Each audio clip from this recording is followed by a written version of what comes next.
मुख्यमंत्री पुष्कर सिंह धामी की अध्यक्षता में हुई कैबिनेट बैठक में 19 प्रस्तावों पर मोहर लग गई है। कैबिनेट ने जहां खेल विभाग में महिला स्पोर्ट्स कॉलेज के लिए 16 पदों पर नियुक्ति का प्रस्ताव पास किया है, तो वहीं ऊर्जा विभाग के तीनों निगमों में निर्देशक मंडल को हटाया गया। आइए ग्राफिक्स के जरिए आपको बताते हैं कि कैबिनेट ने और क्या कुछ फैसले लिए हैं। पर्वतीय क्षेत्रों में स्वैच्छिक चकबंदी होगी। इसके लिए हर जिले में 10 गांवों का लक्ष्य रखा गया है। इस चकबंदी के लिए 75% ग्रामीणों की सहमति जरूरी होगी। डिजिटल माध्यम से चकबंदी की जाएगी और इसी के साथ आपत्ति का निस्तारण भी किया जाएगा। राजस्व परिषद समीक्षा अधिकारी सेवा नियमावली में संशोधन को मंजूरी मिल गई है। कंप्यूटर का ज्ञान के बजाय 8000 की typing speed, Microsoft office, Windows का भी ज्ञान जरूरी होगा। सगंध पौध केंद्र का नाम परफ्यूमरी अनुसंधान में बदल दिया जाएगा। मेडिकल कॉलेज में कमेटी 3 साल के लिए संविदा पर रखती थी, अब सचिव स्तर पर ही होगा। चिकित्सा शिक्षा निदेशालय के ढांचे का पुनर्गठन होगा। 29 से बढ़ाकर 40 पद किए जाएंगे। राजकीय मेडिकल कॉलेज श्रीनगर में 277 कार्मिक 2009 से लगे हैं, उनको समान कार्य का वेतन मिलेगा। लैब टेक्नीशियन वर्क के ढांचे का पुनर्गठन किया जाएगा। 266 मेडिकल लैब टेक्निकल ऑफिसर के होंगे। महिला स्पोर्ट्स कॉलेज लोहाघाट के कुल 16 पदों को मंजूरी मिली। लघु जल विद्युत परियोजना की नीति में संशोधन को मंजूरी। डेवलपर की परफॉर्मेंस सिक्योरिटी शून्य होगी। पहले परियोजना की डीपीआर बनती थी, अब प्री फिजिबल रिपोर्ट बनेगी।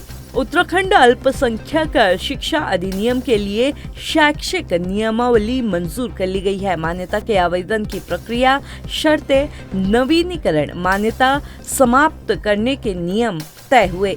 निर्माण के लिए 10 लाख प्रति पंचायत के बजाय अब 20 लाख मिलेंगे। विधानसभा सत्र के 17वां को मंजूरी मिली है। फॉरेंसिक साइंसेस में 15 पद सृजित करने को मंजूरी मिली। यात्रा व्यवसाय पंजीकरण नियमावली में संशोधन को मंजूरी। अब होम स्टे 6 के बजाय 8 कमरे तक के होंगे। संचालक को वहां रहना होगा। नवीनीकरण स्वतः हो जाएगा। उत्तराखंड राज्य चकबंदी कर्मियों की सेवा नियमावली 2026 को मंजूरी मिली है।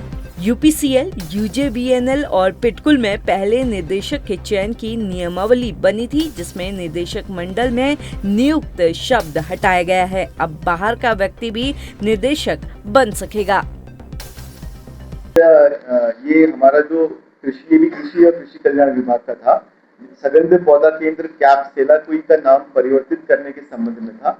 तो इसका नया नाम परफ्यूमरी एवं सगंध अनुसंधान एवं विकास संस्थान, इंग्लिश में perfumery and aromatic research and development institute PARDI इसका नाम किया जाना है। इस पे माननीय मंत्रिमंडल द्वारा सहमति दी गई। अगला मत ये न्याय विभाग का मत था। इसमें माननीय उच्चतम न्यायालय नई दिल्ली का निर्णय था कि एक रजिस्ट्रार न्यायालय और केस प्रबंधन का पद सृजित किया जाए, तो उस पर माननीय मंत्रिमंडल द्वारा अनुमति दी गई। अगला मत ये चिकित्सा स्वास्थ्य एवं चिकित्सा शिक्षा विभाग का मत था। इसमें चिकित्सा शिक्षा विभाग के अंतर्गत जो हमारे राजकीय मेडिकल कॉलेज में जो संकाय सदस्यों की जो कमी रहती है, उसको दूर करने के लिए मेडिकल कॉलेज की एक कमेटी बनी है जो संविदा में नियुक्ति करती है 3 वर्ष तक के लिए। तो अभी तक की व्यवस्था ये थी कि इसका शासन में अनुमोदन होता था, और जो कि माननीय इसमें सचिव के थ्रू माननीय मंत्री जी और उसके बाद माननीय मुख्यमंत्री जी का अनुमोदन होता था। तो आज माननीय मंत्रिमंडल ने ये निर्णय लिया है कि इसको डेलीगेट करके सचिव के स्तर पर इसकी अनुमति को डेलीगेट कर दिया जाए, ताकि इसमें सुगमता हो।